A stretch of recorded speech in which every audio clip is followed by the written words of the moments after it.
cercanas. Fernando Iglesias, bienvenido, ¿cómo estás? ¿Cómo estás, José? ¿Bien? ¿Qué pasa en esta bendita Argentina? De todo pasa, nada bueno. Me parece que estamos en una situación... parece el gobierno... ¿Me has acordado cuando yo era adolescente íbamos a Luna Par y tocaba Billy Bond y decía rompan todo? Bueno, acá es el gobierno de Billy Bond, rompan todo, porque rompen todo. Han roto la economía, están rompiendo la política, ni hablemos de la cultura. El escenario de ayer entre los directores de cine kirchnerista y los funcionarios kirchneristas y la violencia que hubo con el ministro de Cultura, primero agitando la movilización y encabezando la movilización contra un funcionario que puso él.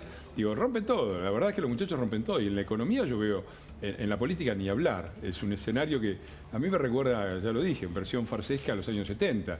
Acá lo único que no está definido es quién va a echar a quién de la plaza, pero es posible que el kirchnerismo pase a la clandestinidad.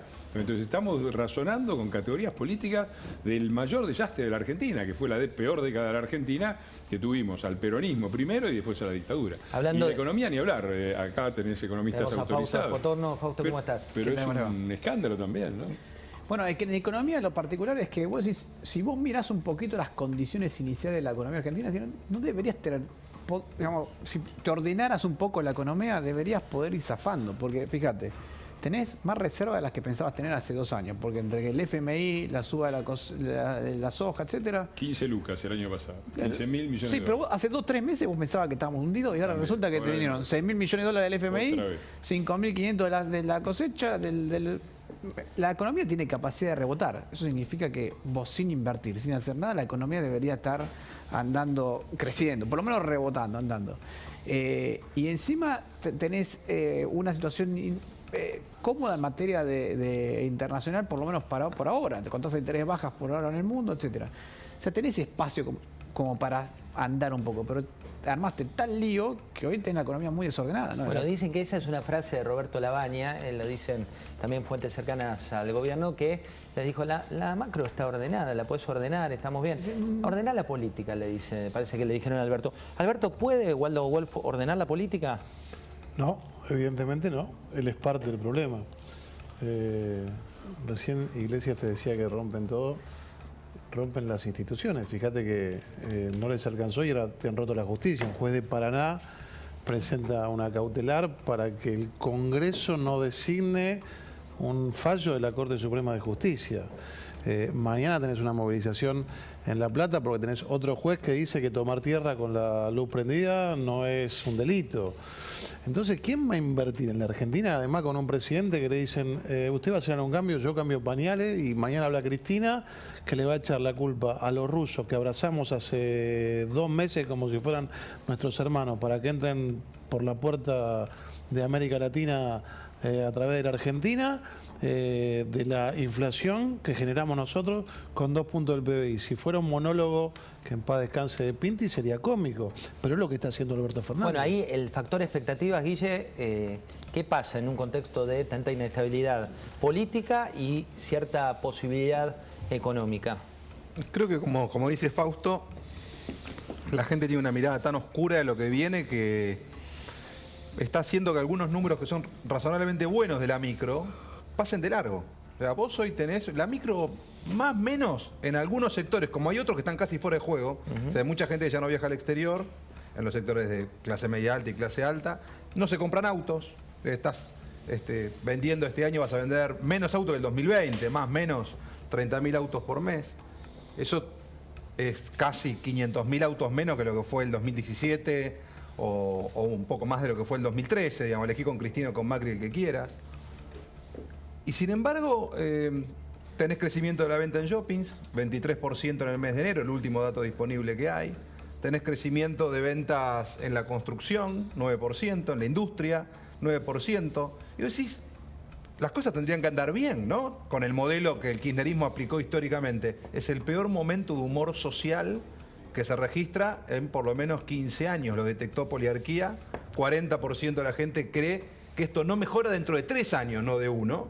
Y Sinopsis tiene un dato para el año próximo de 63% de la gente que cree que no mejora. La pregunta es, no cierra eso, ¿no? Mientras tanto, Martín Guzmán, en declaraciones, habló de una cuestión que es la reacción que ya ves en todos los portales de noticias de las entidades de campo. ¿Qué fue lo que dijo Guzmán? está claro que se está viendo una situación internacional en la cual hay una renta grande para ciertos sectores. Esto ocurre. Ahora, hay una definición política tomada, que es que no se van a aumentar los derechos de exportación a los granos. También está esta situación de que es necesario encontrar un mecanismo para distribuir la renta extraordinaria que se genera. Las ganancias inesperadas, que no son fruto de un mayor esfuerzo humano o de una mayor inversión. Y estamos trabajando en ello. Estamos buscando un mecanismo sin tocar los derechos de exportación que permita poder redistribuir las rentas extraordinarias que se generan en la Argentina. Hay un dilema de Guzmán, de Martín Guzmán. Hoy me decían, bueno, Martín Guzmán es el garante del albertismo. Fíjate al estado que llegó. ¿Por qué? Porque creen que si lo voltean a Guzmán, si directamente el cristinismo lo saca a Guzmán, la gestión de Alberto Fernández pierde cualquier tipo de visibilidad y probabilidad. Alfredo Sainz, ¿cuál es el dilema de Guzmán también? Sí, Guzmán ahí lo planteó ayer en esa entrevista, que es la necesidad de hacer algo para recaudar más e intentar desbloquear los precios locales, los precios internacionales. Aclaró varias veces que no va a tocar las retenciones, pero vamos a hablar de lo que puede hacer, lo que está analizando en este momento el equipo económico. A ver, ¿qué puede hacer? Sí. Una es avanzar con el impuesto de riqueza BIS, ese es el proyecto más radicalizado, sería volver a repetir lo que fue hace 2 años con el proyecto de Máximo Kirchner y Carlos Heller. Recaudó menos de lo que se esperaba, 247.000 millones de pesos, cuando se esperaban 400.000 millones, y en ese momento había sido muy claro que era por única vez. Tiene que pasar por el Congreso, no va a ser tan fácil que lo logre. El segundo proyecto en orden de radicalización sería una renta extraordinaria para el campo. No está claro cómo se implementaría, digamos, pero no sería para todas las personas, para esas 12.000 personas que tienen un patrimonio mayor a 200 millones de pesos, que fueron los que pagaron impuestos de riqueza, sino estaría centralizado en el campo. Y el tercer proyecto, que es lo más posible, lo más probable, que es el proyecto mucho más cercano, que es un fondo estabilizador, como se hizo en el trigo, volver a repetir con otros esquemas para sectores puntuales que se están beneficiando de la suba internacional de los precios, de hacer trigo, girasol o petróleo, e intentar que eso tenga una renta, un impuesto extraordinario por unos meses hasta que se normalice la situación. Fernando, cuando ves estas medidas... No, yo le doy la razón al ministro, lo del campo es renta extraordinaria. Digo, es extraordinario que después que le metan 2/3 de impuestos, retención del 30%, todavía tienen rentas, son rentas extraordinarias, hay que darle la razón ¿Y esto que al dicen ministro. inesperado? Te doy datos bien concretos. En el 2015, como decía recién Fausto, entraron simplemente por diferencia de precios 11.000 millones de dólares al país por los demoníacos precios de la demoníaca globalización y el demoníaco campo. Y 4.000 millones de dólares por el demoníaco FMI. Por eso zafaron. Hoy la balanza comercial del 2021 te da positivo para el sector agropecuario, más las industrias que producen alimentos ligados al sector agropecuario, 30.000 millones de dólares positivos. La industria, ¿no? El resto de la industria, supuestos salvadores de la patria, la locomotora del país, el industrialismo peronista y todo eso, 12.000 millones de dólares negativos. O sea, los que venían a sustituir importaciones y ser la locomotora que llevaba para adelante el tren, son el furgón de cola. Y le echamos la culpa al campo, que efectivamente tiene rentas extraordinarias. Yo espero que tengan un poquito de memoria, se acuerden del 2008, se acuerden de lo que pasó y entiendan que hay un país productivo que no da más. Es decir, el país productivo, y cuando digo el país productivo me refiero a todos, la gente que labura, la gente que da laburo, las empresas competitivas, las empresas exportadoras, las provincias del centro, no dan más de bancar a la patria subsidiada, que son todos los que defienden ellos, que no solo son los subsidiados de abajo, que son los más justificados, que son los planeros, son los sectores económicos que viven de subsidios, que viven de créditos regalados, que nunca devuelven, las provincias que viven colgadas de la coparticipación o de las rentas petroleras, toda esa patria subsidiada que ellos defienden y que quieren, porque ¿para qué quieren sacarle más plata al país productivo? Para dársela a la patria subsidiada. Bueno, ese esquema no da más, el país no da más, y yo les pido que tengan un poquitito de noción, porque me parece que los ánimos están caldeados en el campo y no solo en el campo. Mira, es la hora, ¿qué dice? 23:27. Necesito que abran los ojos en sus casas y miren lo que pasa también en un país con presión tributaria récord, un país que cuando vos decís voy a emprender, primero tenés que hacer más de 17 pasos antes de poder levantar las persianas. Mira. Sí. ¿Querés que escuchar la grabación? No, suspender. Si se puede suspender la grabación, dice el ministro. Estamos por Zoom y estamos grabando por Zoom. ¿Podemos parar la grabación de Zoom? Paramos un segundo. Se convierte en reunión secreta. Nosotros, cuando empezó el tema de Panpetrol, nosotros inventamos el tema del alquiler para bajar impuestos a las ganancias. Pero Panpetrol no entendía el tema y me pagaba el IVA. Entonces íbamos todos presos, muchachos. Esta es la verdad. Esa es la verdad. Me pagaba el IVA. Entonces cualquiera que viene y le hace... Por eso le exigíamos y por eso el pago de estos 200 millones en 3 cuotas. O sea, ¿qué se hizo? De pagar el IVA y un 18 o 20% más para disimular. El resto lo capitalizaron. ¿Me entiendes? Entonces, esa es la verdad. La creamos para que no pagara impuestos a las ganancias. Y no lo entendían. Esa es la verdad. No lo entendían. Y la tenían la plata. Entonces, a último momento, entonces yo digo, cuando le exigimos, cuando lo entendieron, me pagan 3 cuotas, después me entero que Hugo Pérez dijo que era para pagar la campaña. ¿Viste? Digo, Hugo Pérez debió haber reaccionado y haber dicho, che, páguenle algo para que no sea tan evidente lo que estamos haciendo. Esta es la verdad. A eso voy. Se lo tenemos re claro el tema. No lo quiero grabar porque vamos todos. Vamos. Ay, Dios, no lo quiero grabar porque vamos todos presos. Los Zooms de esta época, pero fíjate lo que pasa. Esto es un ministro admitiendo una cuestión que tiene que ver con malversación de fondos delante de varios testigos en un Zoom que no se grabó. Hablamos de diputados provinciales de la provincia de La Pampa. Waldo, cuando ves este tipo de imágenes, ¿no?, que se contrarresta con lo que veíamos del impuesto a la renta extraordinaria, lo que nos contaba Alfredo de ir por el campo. Y me cuesta no insultar. En la casa la gente debe estar diciendo lo que yo no puedo decir, ¿no? Y uno se ríe para no llorar, pero qué banda, ¿no? Están asolando el país, pero es psicoanalítico, ¿no? Ya nosotros vimos los bolsos de López, vimos contando plata en la Rosadita, vimos la apropiación de Chicone, que es un hecho inédito, porque la apropiación de Chicone, la Cámara de Senadores la preside quien es objeto de la expropiación, la preside Vudú. Así que yo apelo a que la ciudadanía tenga memoria. Nosotros, no sé si seguramente hemos hecho autocrítica, hemos cometido errores, pero la verdad que cuando aparecen personajes que cuestionan y bien que hacen y todos esta es la banda, ¿no?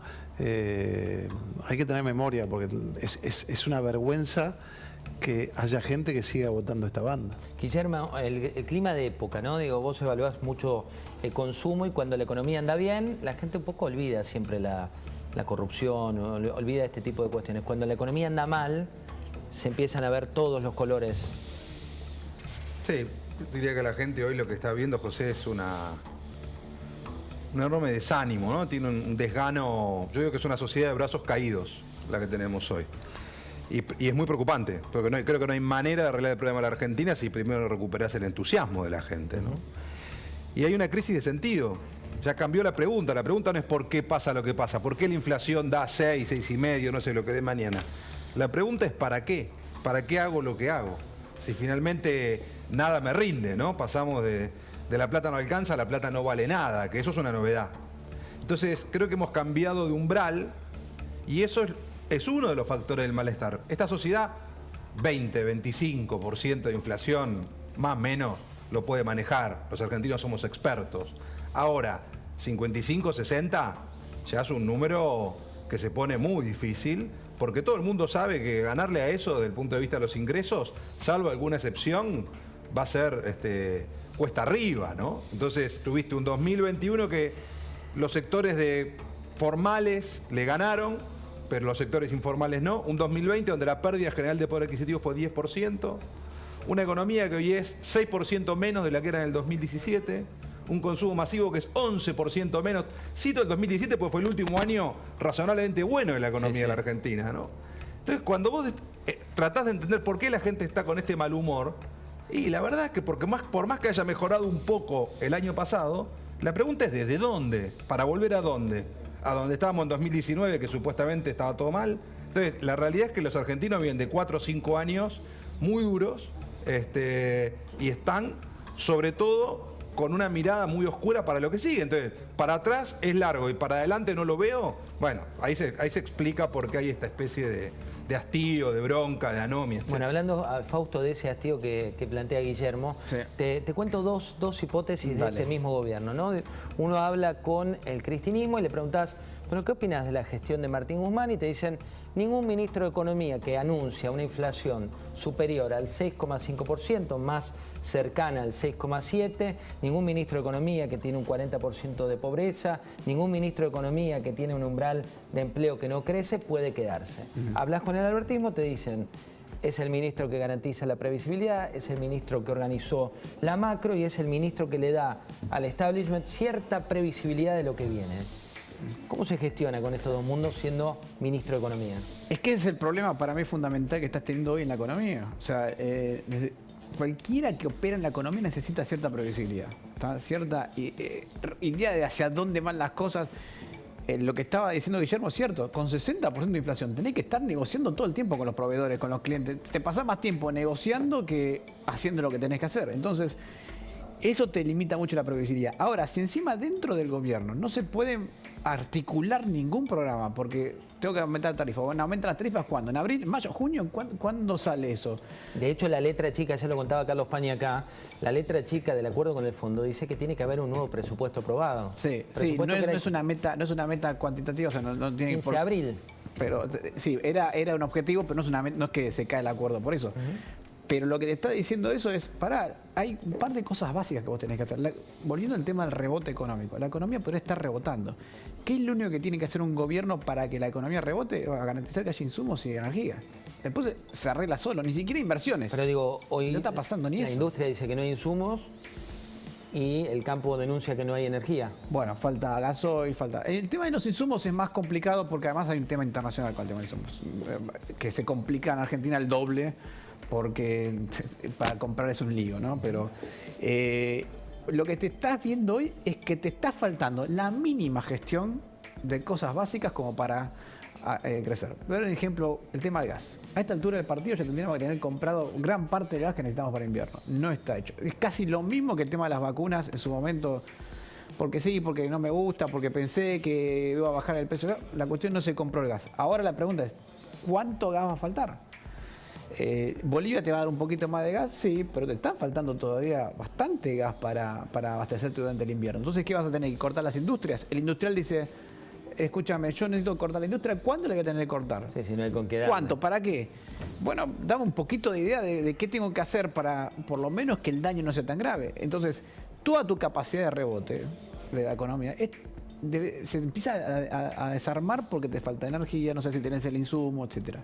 Y eso es lo mínimo. Y cuando mirás por qué faltan esas cosas, no es un tema de problemas macroeconómicos complicadísimos. Esos temas de falta de energía, falta de insumo, es un tema de gestión mínima del año económico. Pararon el gasoducto, ¿no? Para mencionar, pararon el gasoducto que ya debería estar por entrar en funcionamiento si no lo hubieran parado, y encima tenemos que soportar al payaso de Darío Martínez diciendo toda una serie de afirmaciones donde no mostró, metió un hilo de tweet con 10 tweets, no puso un solo dato, y los datos, vas a los datos y te das cuenta que es lo que pasó con la energía, con la soberanía energética, un agujero así, similar al que habían hecho antes con Debido, la empatamos, tendría que estar en funcionamiento, ahora estamos sin gas, otra vez con agujero energético, y hay que bancar a este tipo diciendo cualquier cosa además. Hay como una especie de empate en la gestión económica, entre un esquema y el otro, y Guzmán por ahora es el que está empatando para un lado. Bueno, pero a ver, les quiero sumar a la mesa, ya viene Pablo Fernández Blanco, ya viene Paz Rodríguez Niel, pero antes de ellos, Aníbal Fernández. Hay que estar muy atentos porque en la liga del quién es quién, Milagro Sala, Aníbal Fernández, fíjate lo que dice Aníbal Fernández en este caso y a quién le marca la cancha. Mirá. Se gobierna con lo que están dispuestos a acompañar, no se puede hacer más en eso. Yo no vi nunca al peronismo, no acompañando a un presidente peronista. No sé hacer otra cosa que no sea acompañar al presidente peronista. No vio la historia, Fernando. Sí, claro. Bueno, pero es una nueva historia. Pasaron a la clandestinidad con un gobierno de ellos mismos. Nos echó de la plaza. Pero por favor. Nos echó de la plaza Perón. Digo, yo me encanta. Ahorita, ¿quién fue que dijo? Rossi dijo, Nunca un gobierno peronista no termina su mandato. Yo no sé dónde está. Ojo que no digas nada, te van a decir golpistas. Ellos mismos hicieron el golpe, el decreto, ya lo hablamos, el decreto 277 no lo firmé yo, lo firmó Cafiero, lo firmó Isabel, lo firmó Rucauf, que viene a veces acá también. Hay que decirlo, no hay que tener miedo a hablar. El peronismo clásico no tiene un problema con la justicia, tiene un problema con la verdad. Con la verdad, no hay nada. Discutía con una colega tuya en un programa de radio, no importa quién, y nos presentaba Halcones. Halcones nosotros, y nosotros venimos acá a decir, queremos defender la institucionalidad, queremos que termine el gobierno. Los escuchás a ellos y tienen gabinetes paralelos. Kicillof tiene medidas paralelas. O sea que, como decía Fausto, si vos producís en la provincia de Buenos Aires y en la ciudad de Buenos Aires o en el resto del país, tenés que tener en tu pyme 2 pequeños ministros de Economía para que uno vea cómo aplica los precios en la provincia y otro lo aplica en la ciudad. Si tenés inversiones en la ciudad, lo hablábamos con Iglesias fuera de cámara, tenés inversiones en distintos distritos, vos tenés departamentos, tenés reglas de alquileres en un distrito y reglas de alquileres en otro distrito. En un distrito te toman los terrenos con la luz prendida, en el otro